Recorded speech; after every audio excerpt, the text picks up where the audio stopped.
So next we're going to talk about drugs. First things first, give you some basic definitions. I hope that this part of the class will not be a repeat of your ninth grade health class. That'll actually be something, you'll get something useful out of this. So what are drugs? When we talk about psychoactive drugs, we're talking about any kind of chemical that modifies your emotional functioning, your behavioral functioning, your cognitive functioning. So psychoactive drugs include not just the illegal ones, but also prescription and over-the-counter drugs, and even things like caffeine. It's any chemical substance that affects your perceptual experiences, your emotional and behavioral. So it opens up the door to a wide variety of substances. And so some of you may know this when we talk about tolerance. Tolerance refers to when a person needs more and more of a particular substance to get the same effect as they used to. Or in other words, what they find is after they've been taking a substance for a period of time, the substance becomes less effective, and they don't get the same effect that they used to.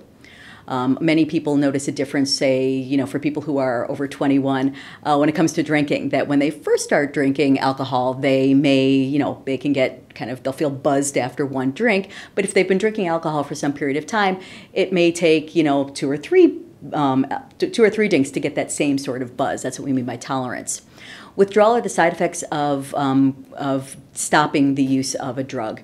Usually we find that withdrawal symptoms are actually the opposite of what the effects of intoxication are. So in other words, so you take something like a stimulant, so caffeine, for instance, people take caffeine and that gives them a little bit more energy, gives them increased self-confidence, self-esteem. They've been taking it. Once they stop taking it, what do people get? People get a lot more tired. They get a lot more fatigued, a lot more irritable, a lot more down.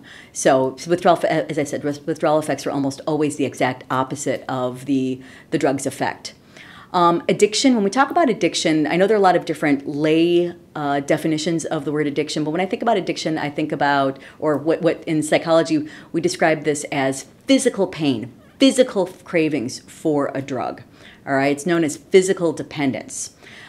There's also something known as psychological dependence. And so when we talk about psychological dependence, we talk about how the drug has become so important to an individual that they have an emotional need for it, that the use of the drug actually satisfies some sort of emotional craving.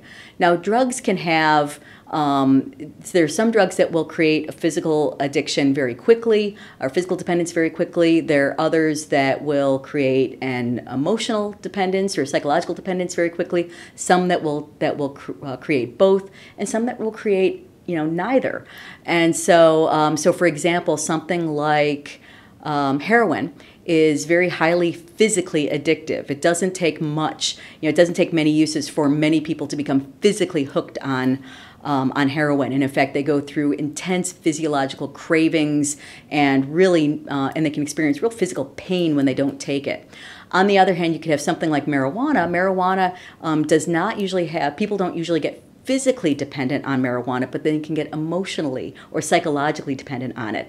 So there are people who are, we refer to them as the people who are wake and bake. They just need the marijuana to get through their day. They need to be smoking periodically through the day or ingesting periodically throughout the day to kind of take care of, to feed whatever emotional need they have, but they're not physically dependent on it. Some drugs have both. So for instance, nicotine is one of those. So if you talk to anybody who smokes cigarettes, they will tell you that quitting is very, very difficult from a physiological standpoint, because if they build up a physiological addiction to it pretty quickly, or physiological dependence to nicotine very quickly.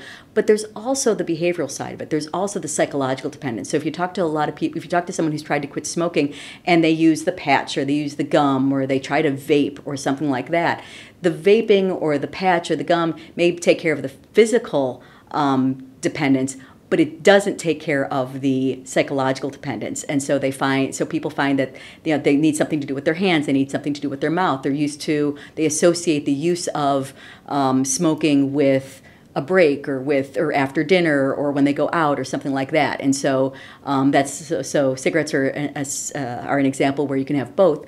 And then sometimes you can have some people will have no physical addiction or psychological dependence to a drug. So some people may know of folks who, I know people who smoke cigarettes and they may socially smoke, but they don't develop the physical dependence to it. And they also, seem to, they can drop it just as easily as they picked it up, and they don't develop the emotional or the psychological dependence. So, so in terms of, usually it's the characteristics of the drug that will determine whether people develop a physical dependence to it or not, and but also there are factors within the person that will dictate whether they develop either a physical dependence or a psychological dependence. There are 3 different types of drugs that we typically think of. We think of depressants as the first type, and depressants are the drugs that slow everything down in the body.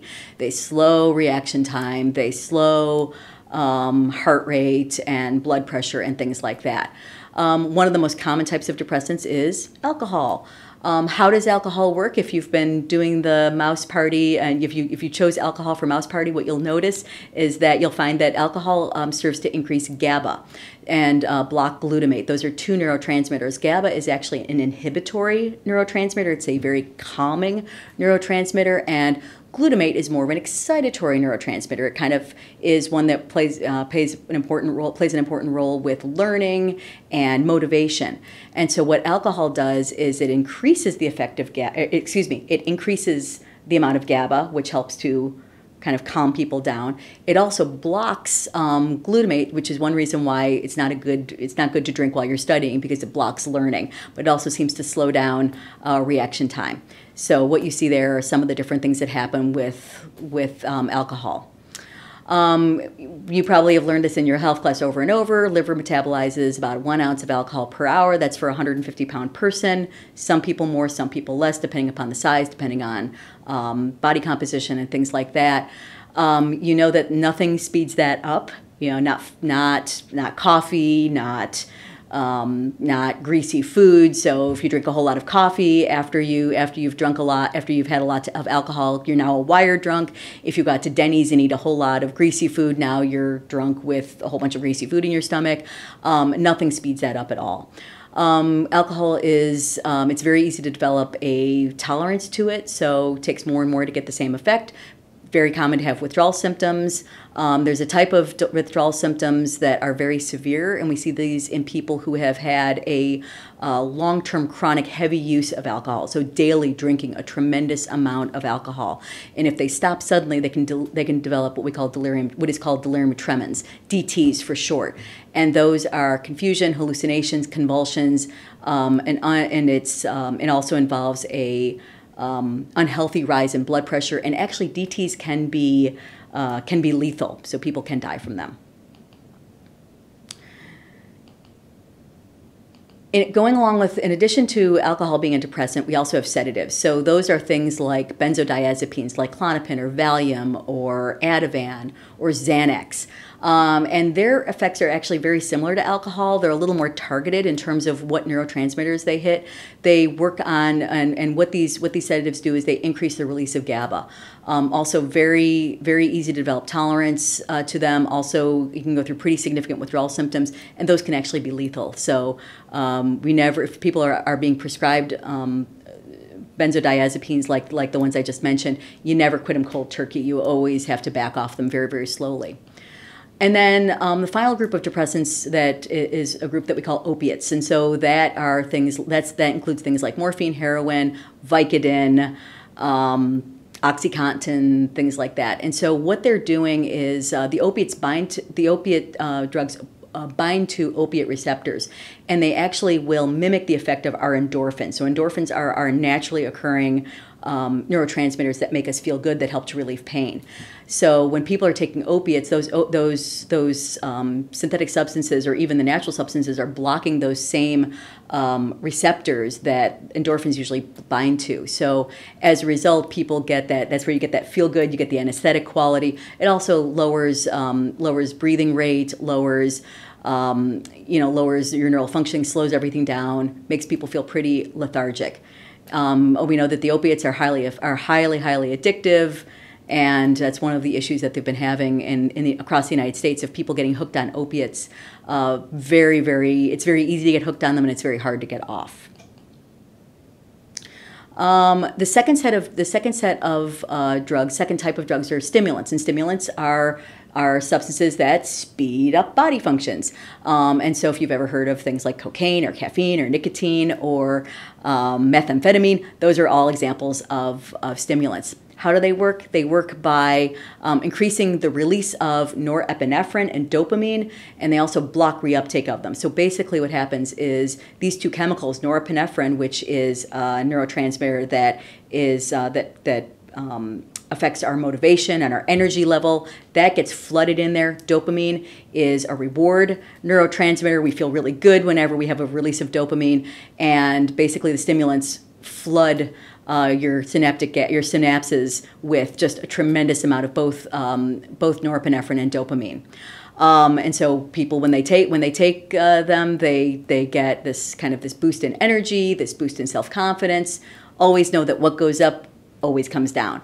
And so the rebound effect is, and when people are coming off any of the stimulants, they get that rebound effect of being fatigued, being tired, having headaches, irritability, depression, feeling kind of crappy.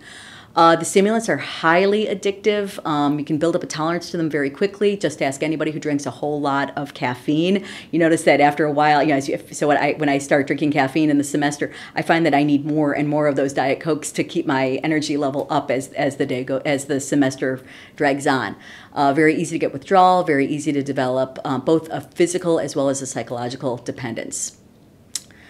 And then the third type of drugs are what we call hallucinogens. And so hallucinogens, if you've ever heard of LSD, magic mushrooms, that's psilocybin, peyote, which is mescaline, or marijuana is classified kind of in its own category, but it has some hallucinogenic properties to it. It really does depend upon the person. And what do hallucinogens do? They alter a person's perceptual experiences and it evokes what we call it helps people to see things or to experience hallucinations, which is that they're hearing things or seeing things or believing things that are not. Well, those are hallucinations. They may hear things or see things that aren't really there. They have these perceptual experiences that aren't really there. They may sometimes become a little delusional. They believe things that aren't really there.